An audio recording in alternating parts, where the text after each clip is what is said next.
장 1절부터 13절까지인데 시간 관계상 한 절만, 2절만 읽도록 하겠습니다. 로마서 16장 2절 한 절만 같이 한 목소리로 읽겠습니다. 화면을 보시고 함께 읽습니다. 시작. 너희는 주 안에서 성도들의 합당한 예절로 그를 영접하고 무엇이든지 그에게 소용되는 바를 도와줄지니 이는 그가 여러 사람과 나의 보호자가 되었음이라. 아멘. 오늘은 로마서 13번째 마지막 시간입니다. 서로 동역자가 되라 라는 말씀으로 하나님의 말씀을 증거하도록 하겠습니다. 로마서를 가만 들여다보면은 사실 지금까지 1장부터 15장까지의 내용을 살펴보았는데 15장에서 내용이 끝나는 것처럼 느껴질 때가 있습니다. 그래서 16장은 우리가 보았을 때는 그냥 뭐 인사하는 것만 나오고 안부 인사하는 것만 나오는데 사람 이름만 나오는데 없어도 되는 것 아닌가? 무방한 것처럼 그렇게 느껴질 때가 많습니다. 그러나 절대 그렇지 않습니다. 이 로마서가 맨 마지막 16장 그 한 장이 있어서야 비로소 로마서 전체의 16장이 완성이 되는 것입니다.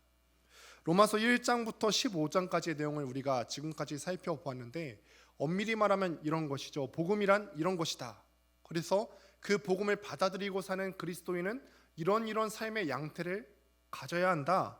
어떻게 믿어야 되고 어떻게 살아야 한다는 이론을 담고 그리스도인으로서 어떤 이상적인 모습을 갖고 살아야 하는지에 대해서 잘 나타내주고 있어요. 그런데 많은 경우에 우리는 알고 있어요. 이론은 있는데 이론과 실제는 다르지.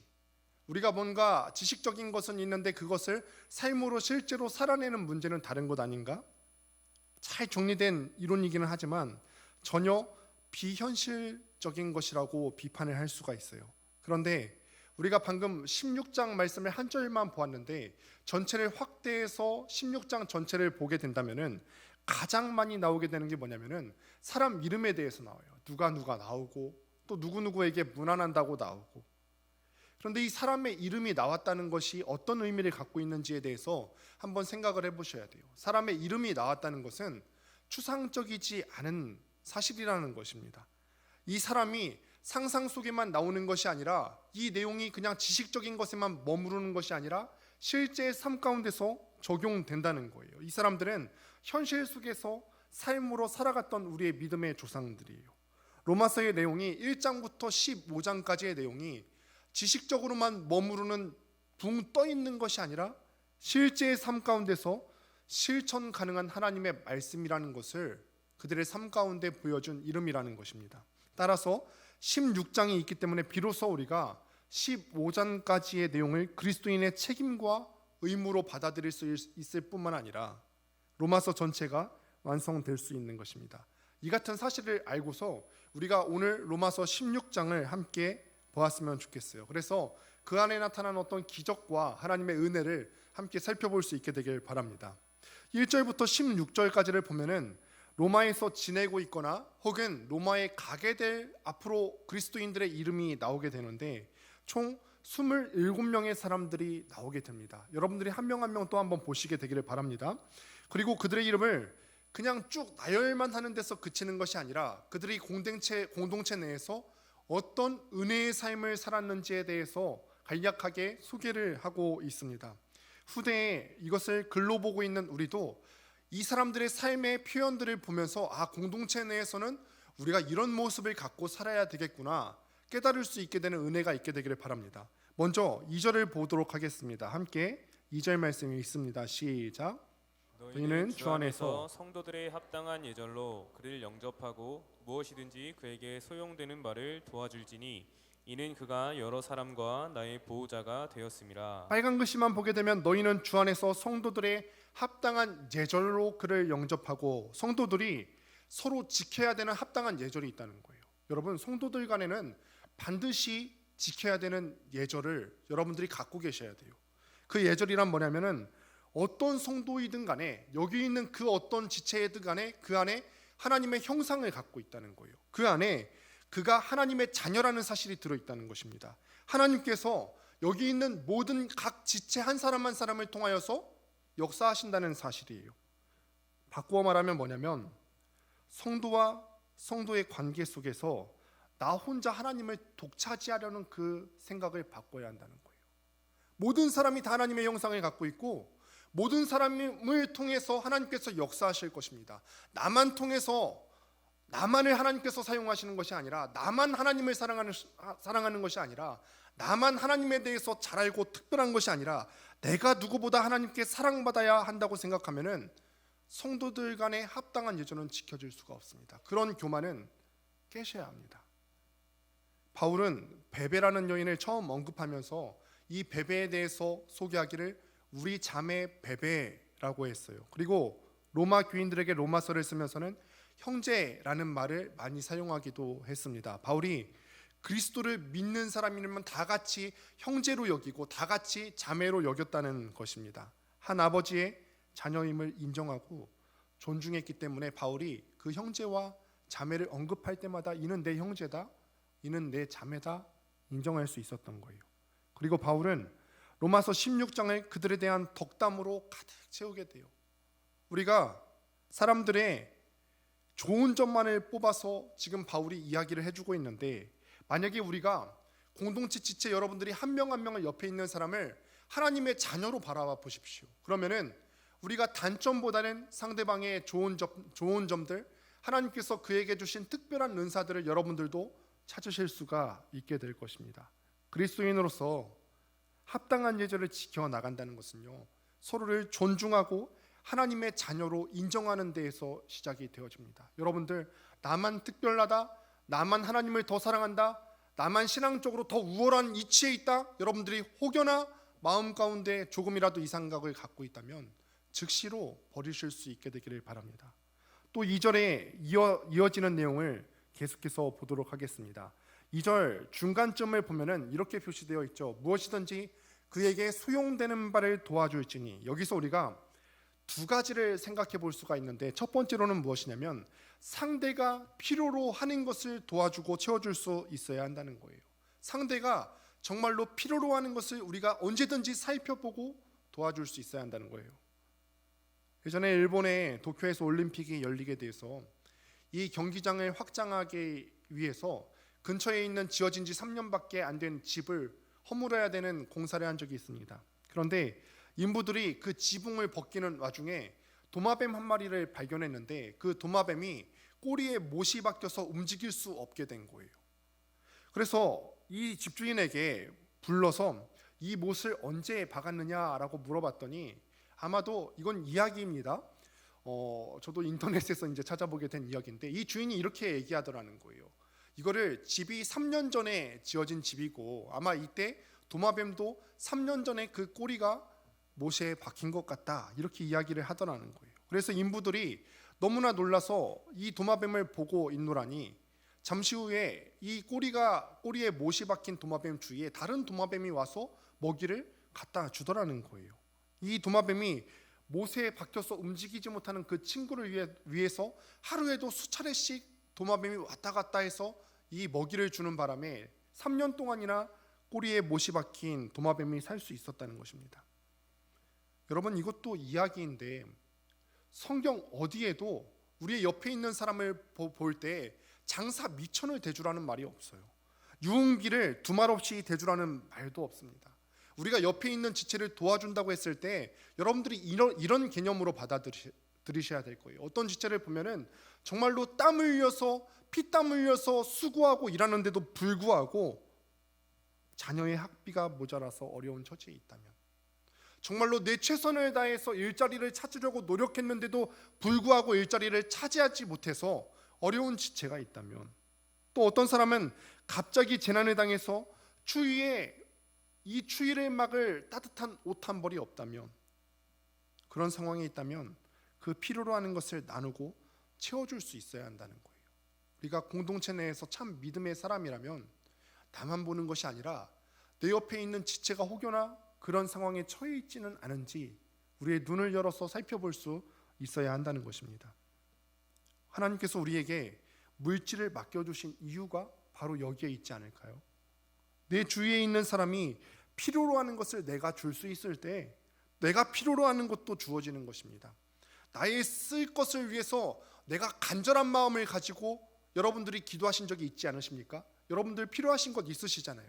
여러분들이 간절하게 그것을 원하셨던 것만큼이나 여러분들이 남의 절박함에도 귀 기울일 수 있어야 된다는 거예요. 이게 동역자의 참된 태도입니다. 둘째로는 뭐냐면 상대의 입장이 될 수 있어야 합니다. 도와줄지니라고 우리가 2절의 표현을 보게 되는데, 이 도와줄지니라고 표현되는 헬라어 파리스테미라고 하는 단어가 곁에 서다라고 하는 뜻을 갖고 있습니다. 그러니까 도와준다는 것이 무슨 뜻이냐? 뭔가 물질로만 도와주는 것이 아니라 그 사람 입장이 되어보고 그 사람의 입장을 이해하고 옆에 서주는 거예요. 그 사람 입장에서 함께 하는 것입니다. 때로는 내가 10원 한 장 도와줄 입장이 안 되어서 뭔가 경제적으로 도움을 못 줄 때가 있어요. 그런다고 여러분들이 동역자가 되기를 포기하시는 것이 아니라 그 사람의 곁에 서주시기를 바랍니다. 여러분들도 그렇잖아요. 때로는 어려운 상황 가운데 처할 때 물질적인 도움이 필요 없을 때가 있어요. 그냥 내 옆에 누군가만 같이 있어줘서 내 마음에 그 어려운 것들을 조금이라도 이야기해 볼 수 있는 상황만 되면 얼마나 좋을까. 정말 어려운 상황 가운데는 이런 마음이 우리 가운데 있지 않아요? 내 옆에 누군가 나의 입장이 되어주고 나의 상황을 이해해주고 나의 속마음을 얘기했을 때 이해해 줄 수 있는 사람, 더도 말고 덜도 말고 한 명만 있었으면 좋겠다. 여러분들이 주변의 사람들에게 그 한 명이 되어주시기를 바랍니다. 로마서 12장 15절에 나오는 것처럼 즐거워하는 자들과 함께 즐거워하고 우는 자들과 함께 울라는 말씀이 바로 상대의 곁에 서서 같은 심정이 되어주라는 것입니다. 상대의 곁에 서서 도와줄 때만 나의 도움이 상대의 인격과 상대의 존재를 상하지 않게 합니다. 바울이 로마 교인들에게 베베에 대해서 부탁하면서 그 이유를 다음과 같이 밝히고 있는데, 함께 화면을 보시고 말씀 다시 한번 1절 읽도록 하겠습니다. 함께 읽습니다. 시작. 너희는 주 안에서 성도들의 합당한 예절로 그를 영접하고 무엇이든지 그에게 소용되는 바를 도와줄지니 이는 그가 여러 사람과 나의 보호자가 되었음이라. 베베를 설명하면서 이는 그가 여러 사람과 나의 보호자가 되었다라고 설명을 합니다. 베베가 바울뿐만이 아니라 여러 사람의 보호자가 되어 주었어요. 보호자에 해당하는 헬라어 단어가 있는데 성경에서 이 구절 한 단어에서만 이 단어가 나옵니다. 보호자라는 말이 나오는데 베베가 어떤 보호자 역할을 했는지는 구체적으로 우리가 알 수는 없습니다. 다만 우리가 상상할 수 있는 게 뭐냐면 바울이 아마 전도를 하면서 여기저기 돌아다녀야 했었기 때문에 베베가 경제적인 보호자가 되어줬을 수도 있을 것 같고, 또는 법적인 보호자도 되어줄 수 있었을 것이라는 생각을 해보게 됩니다. 어쨌든 우리가 여기서 얻을 수 있는 교훈은 뭐냐면 성도들이 서로에 대해서 서로 보호자의 역할을 감당해 줘야 된다는 것입니다. 바울이 얼마나 위대한 신앙인입니까? 믿음의 대단한 선배 아닙니까? 그런데 이런 바울이 내가 정말 참 탁월한 사람이기 때문에 다른 사람의 보호자가 되어줄 수는 있어도 자신의 보호자는 필요 없다고 말하지 않았어요. 오히려 그 여성이 자신의 보호자가 되어주었음을 겸손하게 인정해 주었어요. 물론 바울도 베베에게 영적인 보호자가 되어 주었습니다. 여러분, 우리가 서로 간의 동역자가 되어 주셔야 합니다. 우리 청년국은 예배 후에 소그룹으로 항상 모이고 있어요. 그런데 그 소그룹 가운데서 우리가 삶을 나누고 또 기도의 제목을 나누지 않습니까? 이게 형식적이 되면 안 돼요. 우리가 저 사람을 위해서 내가 보호자가 되어줘야 되는 그런 상황은 없을까? 보호자가 된다는 말이 무엇입니까? 때로는 방금 전에도 이야기했지만 물질적인 도움을 줄 수도 있을 것이고, 때로는 우리가 그 옆에 필요한 한 사람이 되어줄 수도 있을 것이고, 때로는 여러 가지 방법으로 그 사람의 보호자가 될 수 있을 거예요. 소그룹 모임을 여러분들이 절대로 가볍게 생각하시면 안 돼요. 모였을 때 내 옆에 있는 그 소그룹 멤버들을 바라볼 때 내가 이 소그룹 멤버들의 보호자가 되어 주어야겠다. 이것이 바로 공동체 안에서 동역자로서 해야 되는 책임이라는 것입니다. 그렇다면은 우리가 여기에서 한 가지 질문을 던져볼 수가 있을 것입니다. 지금 계속해서 동역자란 이런 사람이다, 동역자는 무엇을 해야 된다라고 설명을 하고 있는데 과연 동역자란 무엇인가? 3절을 보면은 이렇게 기록하는데 함께 읽습니다. 시작.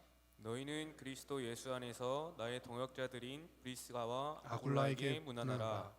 바울은 이 브리스가와 아굴라 부부를 일컬어서 나의 동역자라고 부르고 있습니다. 여러분, 먼저 우리는 동역자라고 부르는 것과 동료라고 부르는 것의 차이를 좀 구별할 수 있어야 합니다. 동역자란 무엇이냐면 말 그대로 함께 목적을 가지고 일하는 사람이에요.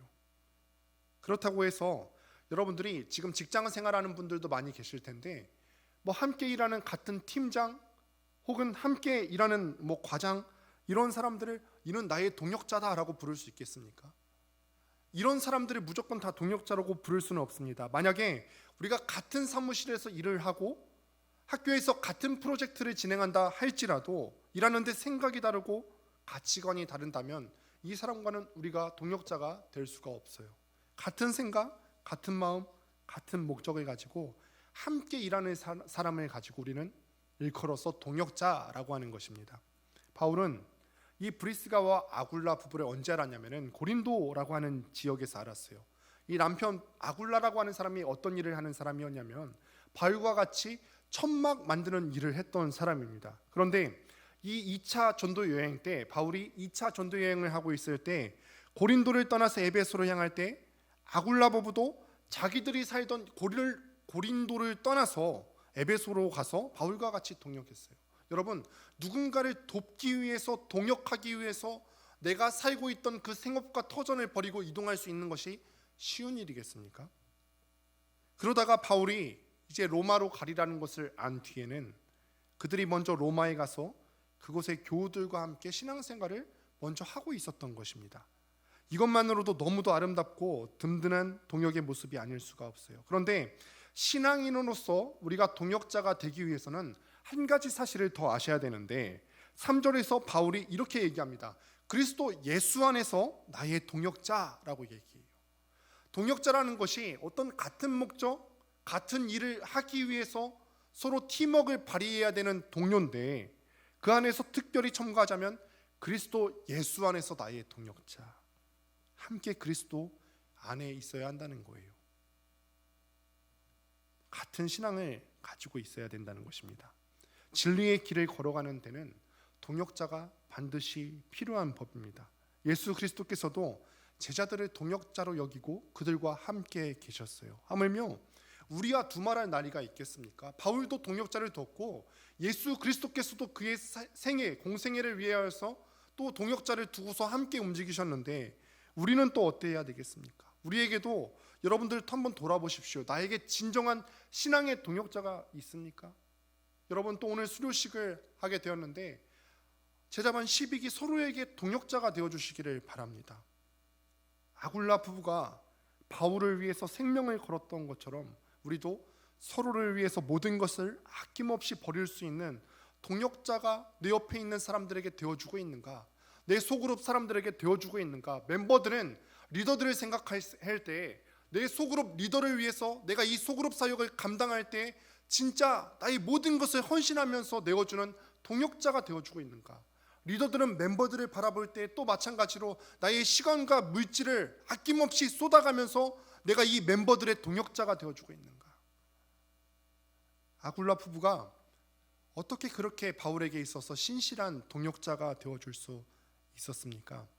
답은 뭐냐면은 바울 스스로가 먼저 참된 진리의 사람이었기 때문에 그래요.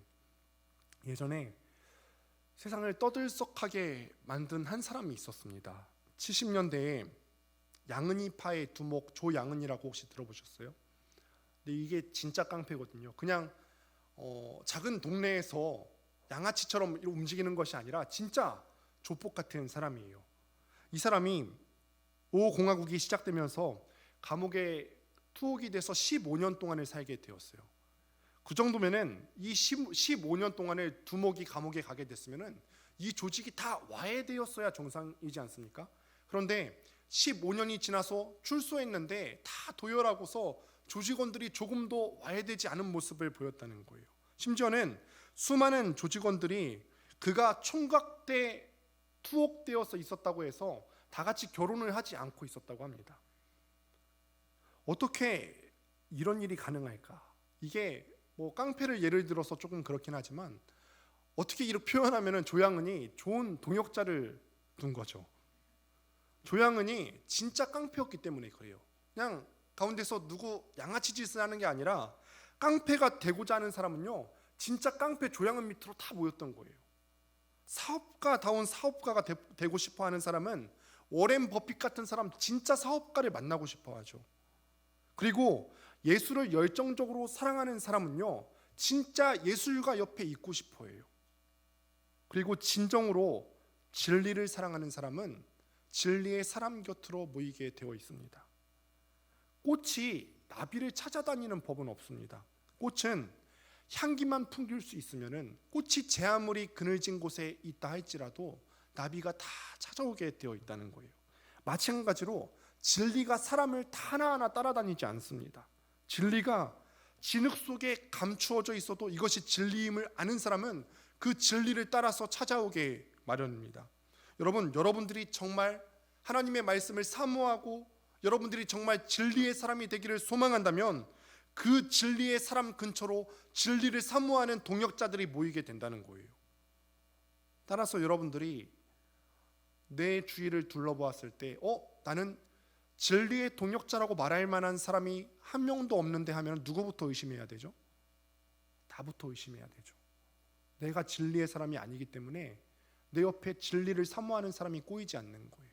그렇기 때문에 내 옆에 믿음의 공동체라고 하면서 왜 내 옆에는 진리의 동역자가 한 명도 없는 거야? 공동체를 비난하고 공동체의 모든 책임을 전가하기 전에 여러분들의 상태를 점검하세요. 내가 정말 진리의 향기를 내뿜는 진리의 사람이 되어 있는가? 나에게서 진리의 향기가 나고 그로 인해서 진리를 지향하는 사람이 되면은 내 옆에 진리의 동역자가 되어줄 수 있는 것입니다. 그래서 나를 위하여서 목숨까지도 내어줄 수 있는 동역자가 한 명, 두 명씩 생겨나게 된다는 거죠. 4절을 한번 보도록 하겠습니다. 함께 읽습니다. 시작. 그들은 내 목숨을 위하여 자기들의 목까지도 내놓았나니 나뿐 아니라 이방인의 모든 교회도 그들에게 감사하느니라. 지금 아굴라 부부를 칭찬하고 있는데 이거는 아굴라 부부가 자기 스스로를 향해서 칭찬하는 말이 아닙니다. 바울이 이 부부를 인정하면서 말하기를 저 부부는 바울 자신을 위해서 스스로를 자기를 위해서 목숨까지 내었는데 이 아굴라 부부가 바울을 위해서 목숨을 놓았다는 사실을 바울뿐만 아니라 모든 교회가 다 그렇게 생각하고 감사해야 한다고 말하고 있어요. 바울이 에베소에 있었을 때 위기가 있었죠. 우상을 만드는 사람이 바울 때문에 복음이 들어가게 됨으로써 장사가 다 망하게 되니까 사람들을 선동해서 폭동을 일으키고 이때 아굴라 부부는 생명의 위협을 당하던 바울과 목숨을 걸고 함께한 것으로 알려져 있습니다. 그런 일이 만약에 한 번뿐이었다면 시간이 지나고 잊혀질 수 있었을 것입니다. 또 바울 한 사람이라면 감사할 수 있을지 몰라도 모든 교회가 이들 부부에게 감사하지는 않았을 것입니다. 따라서 우리가 오늘 본문에 기록된 바울의 말에 비추어 보았을 때 생각해 보면은 이 아굴라 부부가 일회성에 그치는 것이 아니라 계속해서 중심을 다해서 사람과의 관계에 대해서 쌓아갔고 하나님과의 관계를 지속적으로 깊이 있게 심화시켜 왔음을 우리가 생각해 볼 수가 있어요. 사람들은요, 자기도 모르게 다른 사람들을 평가하면서 살아갑니다. 그런데 우리가 이걸 잊죠. 내가 남을 평가하는데 남도 나를 평가할 수 있다는 사실을 잊으며 살아가요. 우리가 다른 사람에게 은혜를 끼친 것에 대해서 간증하는 것은 참으로 소중하고 아름다운 일입니다. 그러나 우리 자신을, 여러분들 자신을 객관화시켜서 볼 수 있어야 된다는 것입니다. 기억해야 할 것은 자신은 절대로 나 스스로에 대해서 정확하게 볼 수 없다는 거예요. 남에게 비추어져서 확인할 수 있는 그 모습이 훨씬 더 객관적인 모습입니다. 물론 내 주변에서 나를 평가한다고 했을 때 사람들의 평가는 때로는 틀릴 수가 있습니다. 중요한 건 이거예요. 주님께서 과연 나를 어떻게 평가하실 것인가? 내가 모든 사람들로부터 오해를 받는다 할지라도 과연 이 일에 대해서 주님께서 나를 인정하실 것인가? 주님께서 이 일에 대해서 내가 정직하다고 내 편을 들어주실 것인가? 아니면은 내가 모든 사람들로부터 칭찬받고 있음에도 주님께서 아니라고 하시는 것은 아닌지 생각해 보면서 이 같은 질문에 자신의 말씀으로 객관화해 보시길 바랍니다. 바로 이런 믿음의 사람이 모인 것이 교회라는 거예요. 5절을 함께 읽어보도록 하겠습니다. 함께 읽습니다. 시작. 또 저의 집에 있는 교회에도 문안하라. 내가 사랑하는 에베네도에게 문안하라. 그는 아시아에서 그리스도께 처음 맺은 열매니라. 이 구절을 통해서 우리는 이 브리스가와 아굴라의 집 자체가 예배당으로 쓰여지고 있음을 우리가 볼 수가 있어요. 2000년 전 로마 교회는요, 한 교회 건물이 크게 있어서 이 교회는 뭐 로마 교회야 이렇게 정해져 있지 않았고 가정 교회 형태로 이곳저곳에 분포되어 있었습니다. 그 가정들이 모여서 하나의 지역 교회를 이루어 갔는데, 바울이 이 로마서를 쓰는 이유가 뭐냐면은 그 로마 지역에 있는 각 가정 교회 회람에서 볼 수 있도록, 돌려가면서 그 가르침을 볼 수 있도록 이 편지를 쓰게 된 겁니다. 이 부분과 관련해서 우리는 알 수 있는 것이 하나가 있죠. 무엇이냐면 교회는 건물이 아니라 사람이라는 사실이에요. 교회는 지어진 건물을 일컬어서 교회라고 하는 것이 아니라 그 교회 안에 있는 성도들의 모임을 교회라고 하는 것입니다. 초대교회가 오늘날 수많은 교회들의 본이 되는 이유가 무엇이냐면, 초대교회 시기에 복음이 들어가서 사람들이 많아지고 이 많아진 사람들을 수용하기 위해서 멋들어진 건물을 지어서 우리가 그 초대교회를 우러러보는 것이 아니라, 초대교회를 이룬 교인들의 삶이, 그 한 사람 한 사람이 은혜로웠기 때문에 우리가 지금 초대교회의 삶의 이야기를 계속해서 보고 있는 거예요. 다른 교회에 실망한 지체들이 때로는 소문을 듣고 우리 교회를 찾아오게 된다면은 무엇에 대한 기대 때문일까요? 하나밖에 없죠. 우리 교회를 이루고 있는 여러분들 한 사람 한 사람에 대한 기대 때문에 찾아오는 거예요. 여러분들 한 사람 한 사람의 삶이 교제를 위해서 여기에 모인 것이 아니라 하나님 말씀을 중심으로 잡고 그 말씀을 지키고자 처절하게 싸우며 살아가는 여러분들의 삶을 기대하면서 우리 공동체에 사람이 오는 거 아닐까요? 따라서 우리 라이프캐쳐가 초대교회처럼 이상적이고 은혜로운 교회가 되고자 한다면요, 라이프캐쳐를 이루고 있는 여러분들 한 사람 한 사람, 내 옆에 있는 한 사람 한 사람 말고 나부터가 은혜로운 사람이 되어야 한다는 사실을 여러분들이 기억하시길 바랍니다. 그렇게 이루어지는 이 한 사람 한 사람에게는요, 차이가 없고 차별이 없어요. 각각의 동역자들에게는 사회적이거나 신분, 경제적인 차이로 인한 구분이 없어야 되는데, 함께 본문 또한 8절부터 11절까지의 말씀을 보도록 하겠습니다. 함께 읽습니다. 시작. 또 주 안에서 내 사랑하는 암블리아에게 문안하라. 그리스도 안에서 우리의 동역자인 우르바노와 나의 사랑하는 스다고에게 문안하라. 그리스도 안에서 인정함을 받은 아벨레에게 문안하라. 아리스토블로의 권속에게 문안하라. 내 친척 헤로디온에게 문안하라. 나기수의 가족 중 주 안에 있는 자들에게 문안하라. 여기에서 볼 수 있는 단어가 몇 가지가 있는데, 권속이라는 말이라든지 아니면 가족이라고 쓰여진 단어가 무슨 의미를 뜻하냐면은 노예라고 하는 의미를 갖고 있어요. 노예. 곧 바울이 뭐라고 하냐면은 아리스토블로의 집에 있는 노예와 나기수의 집에 있는 노예 중 예수님을 믿은 사람들이 있었다는 거예요. 이 사람들에게 문안하라라고 바울이 이야기를 하고 있습니다. 바울은요, 이렇게 노예들에게 마음을 크게 썼던 모습을 우리가 본문을 통해서 볼 수가 있습니다. 2000년 전에는요, 계급이 존재하던 사회였어요. 당시 노예는 짐승과 같았기 때문에 주임과 같이 밥을 먹을 수도 없었고, 심지어는 인구 수에도 빠졌던 때입니다. 그런 노예가 주인과 형제자매처럼 같은 예배당에서 예배를 드리는 것은 그 당시로만 해도 가히 혁명적인 일이었다는 것입니다. 여러분, 우리나라에도 비슷한 이야기가 있었어요. 100년 전에 김제에 보면은 금산교회라고 하는 교회가 있거든요. 근데 100여 년 전에 주인과 머슴이 함께 예수를 믿게 되었어요. 선교사님이 복음을 전해서 함께 예수를 믿게 되었는데, 예수를 믿은 지 3년쯤 지난 어느 날에 장로 투표가 일어나게 된 것입니다. 그래서 이 두 사람이 후보로 올라가게 되었는데, 주인과 머슴 중에서 누가 장로가 되었을까요? 머슴이 장로가 되었어요. 그러자 술렁이는 성도들을 향하여서 이 주인이 이렇게 말을 했더랍니다. 우리 금산교회 성도들은 참으로 훌륭한 일을 해냈습니다. 저희 집에서 일하는 이 자익 형제는 저보다 믿음이 더 깊습니다. 그를 뽑아주셔서 참으로 감사합니다. 이게 실제 있었던 이야기입니다. 심지어는 이 주인이 장로가 된 머슴을 지극하게 섬겼는데 나중에는 이 장로가 된 머슴이 신학을 공부해서 또 목사가 되었을 때에도 금산교회로 담임 목사로 모셔와서 섬기면서 교회를 아름답게 세워갔다고 합니다. 사랑하는 여러분, 이와 같이 교회에서는요, 모든 지체들이 다 한 형제고 한 자매로서 동등하게 하나님의 자녀된 권세를 누릴 수가 있습니다. 혹여나 여러분들이 어떤 지체를 바라볼 때 어떤 평가하는 눈으로 바라보지 않게 되기를 바랍니다.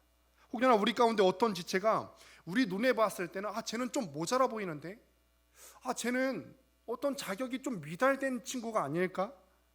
이렇게 판단하는 것은요, 우리 마음 가운데 있는 죄된 속성 때문이지 하나님께서 원하시는 모습이 아니에요. 그러니 우리의 기준으로 한몸된 지체를 판단하면 절대 안 됩니다. 혹여나 내 옆에 있는 사람이 다른 지체를 향하여서 그렇게 판단하는, 상대적인 기준을 갖고 그렇게 판단하는 일이 있다면 여러분들이 말리셔야 합니다.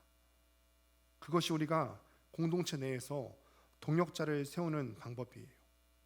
사랑하는 여러분, 오늘 동역자에 대해서 이야기를 하면서 우리가 말씀을 정리하고자 합니다.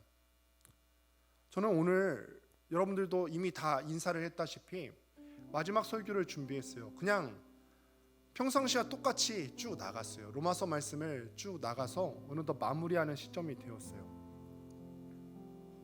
어제 제가 이제 집에 제자반 마지막 마무리를 하고서 늦게 들어갔는데 아내가 저한테 그래요. 무슨 말을 하냐면은 하엘이랑 시엘이가 있는데 때로는 저희 부부가 잠잘 때 기도를 해주긴 하는데 저희가 이제 못 해줄 때면은 하엘이가 시엘이를 데리고 기도를 한대요.